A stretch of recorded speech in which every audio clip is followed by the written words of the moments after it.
wabarakatuh. Anak-anakku yang soleh dan solehah dan yang saya sayangi, kita berjumpa lagi di dalam pembelajaran daring bahasa Indonesia. Semoga kalian tetap semangat dan tetap sehat selalu. Oke anak-anak, sebelum pembelajaran kita mulai, seperti biasa kita berdoa dulu dengan membaca Bismillahirrahmanirrahim. Semoga di dalam pembelajaran kita nanti mendapatkan perlindungan dari Allah Subhanahu wa Ta'ala dan mendapatkan ilmu yang bermanfaat. Amin. Anak-anakku yang soleh dan solehah, untuk pertemuan kali ini kita akan membahas tentang menelaah struktur dan aspek kebahasaan teks prosedur. Menelaah struktur dan kebahasaan teks prosedur, pelajaran bahasa Indonesia kelas 7 MTSN 2 Sidoarjo. Menelaah struktur dan kebahasaan teks prosedur, kompetensi dasar 3.6, yaitu menelaah struktur dan aspek kebahasaan teks prosedur tentang cara melakukan sesuatu dan cara membuat, cara memainkan alat musik, tarian daerah, cara membuat kuliner khas daerah, membuat cindera mata dan lain-lain dari berbagai sumber yang dibaca dan didengar. Tujuan pembelajaran: setelah kalian mengikuti proses pembelajaran, diharapkan kalian dapat menguraikan struktur teks prosedur dan kalimat atau paragraf pada teks prosedur. Yang kedua, menelaah hasil melengkapi teks prosedur dari segi struktur dan kaidah bahasa. Yang terakhir, menentukan dan memperbaiki kesalahan penggunaan kata, kalimat, ejaan, dan tanda baca.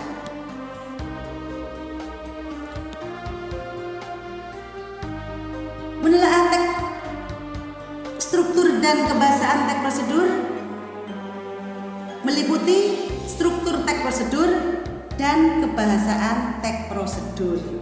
Sekarang yang kita bahas adalah mengenai struktur teks prosedur. Apa saja anak-anak strukturnya? Kalian simak. Yang pertama adalah tujuan. Yang kedua, bahan dan alat. Yang ketiga, langkah-langkah. Dan yang keempat, penutup. Kalian dengarkan penjelasan satu persatu. Yang dimaksud tujuan di sini adalah penjelasan umum tentang topik yang dibahas, berupa pengertian singkat atau manfaat suatu kegiatan. Itu tujuan teks prosedur. Yang kedua, bahan dan alat. Di sini memaparkan bahan dan alat yang dibutuhkan dalam melakukan sesuatu atau suatu kegiatan. Bahannya apa, alat-alat yang diperlukan apa di dalam prosedur melakukan sesuatu itu. Kemudian langkah-langkah, petunjuk yang ditunjukkan kepada pengguna suatu barang atau seseorang yang melakukan suatu kegiatan. Langkah-langkah, yaitu pengguna langkah-langkahnya bagaimana, 1, 2, 3 dan sebagainya. Kemudian penutup. Apa itu anak-anak? Penutup itu manfaat bila langkah-langkah di atas sudah dilakukan dengan benar dan sistematis. Itu penutupan bagian akhir dalam struktur teks prosedur. Contoh struktur teks prosedur. Judulnya yaitu membuat limun peras. Ya, di sini tujuan. Limun adalah minuman yang membuat dari buah limun dan gula sebagai pemanisnya.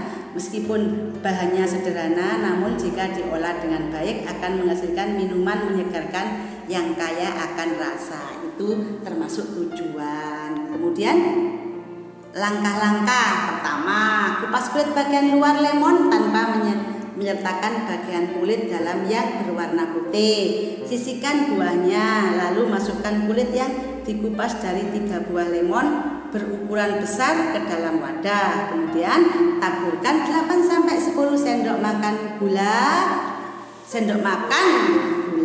Aduk rata lalu sisihkan.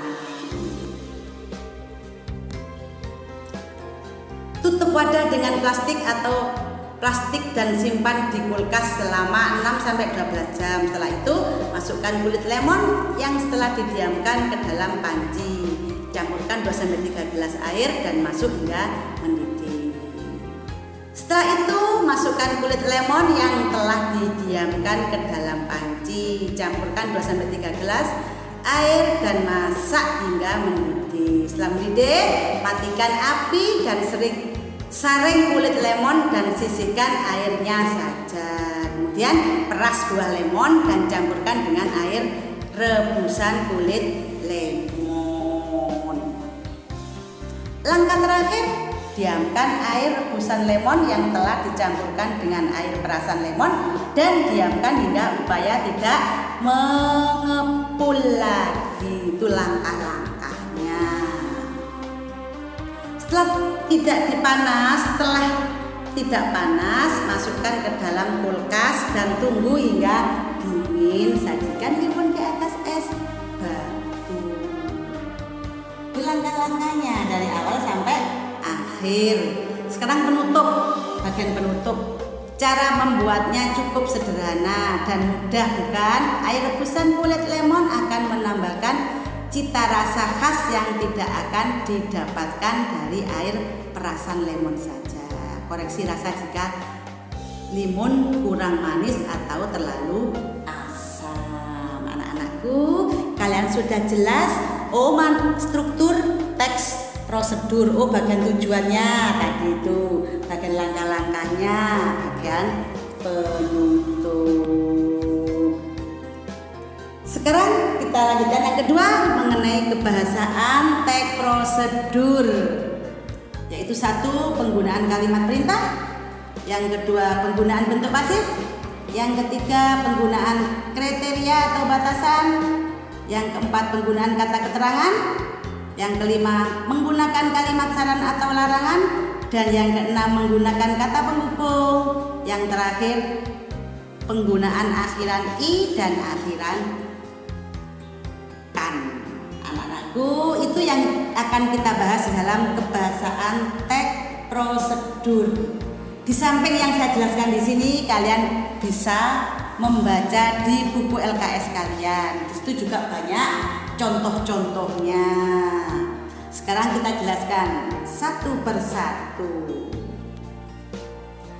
Penggunaan kata kerja imperatif atau perintah. Contoh, aduklah adonan itu sampai rata. Aduklah itu perintah.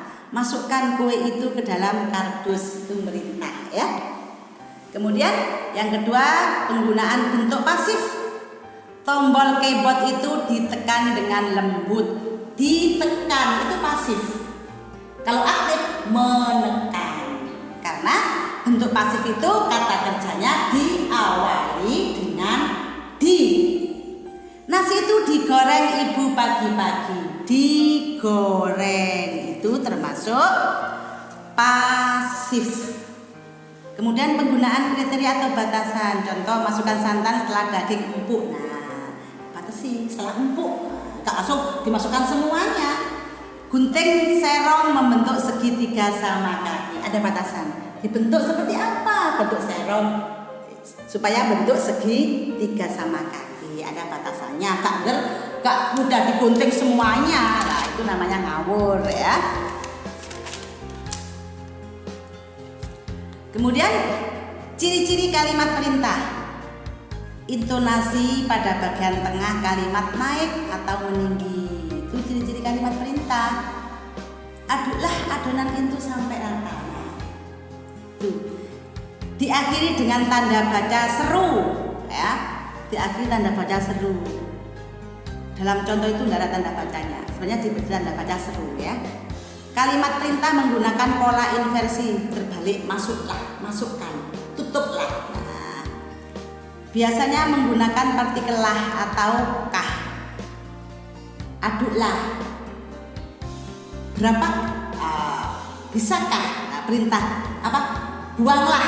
Nah, itu perintah. Kemudian menggunakan kata keterangan atau adverbial, yaitu kelas kata yang memberikan keterangan kepada kata lain seperti kata kerja atau verba atau kata sifat adjektif. Kata keterangan yang digunakan diantaranya yaitu keterangan cara. Contoh, bungkuslah adonan dengan rapat. Dengan rapat itu cara. Bagaimana membungkusnya dengan rapat?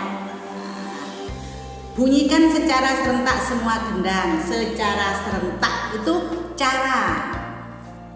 Keterangan alat. Para penebang kayu itu menebang pohon dengan gergaji mesin. Dengan gergaji mesin itu keterangan alat. Gantunglah bajumu dengan hanger. Lah, dengan hanger itu alat ya. Penjahit itu membuat baju dengan alat jahit tradisional. Ini bukan membuat ya, kurang RT. Keterangan tujuan, contohnya malam jangan terlalu panas agar tidak merusak kain. Malam bukan waktu malam, tapi malam yang digunakan untuk membatik kain dulu, tuh ya. Malam jangan terlalu panas agar tidak merusak kain. Nah, tujuan agar. Keterangan derajat atau kuantitas. Contoh, setelah dicelup, angkat kain secepatnya. Setidaknya tanaman dipupuk sebulan sekali supaya punya kuantitas mutu ya. Keterangan syarat.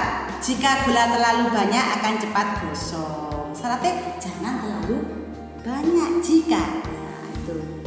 Keterangan akibat. Goreng adonan hingga kecoklatan. Ulangi kegiatan sampai habis akibatnya.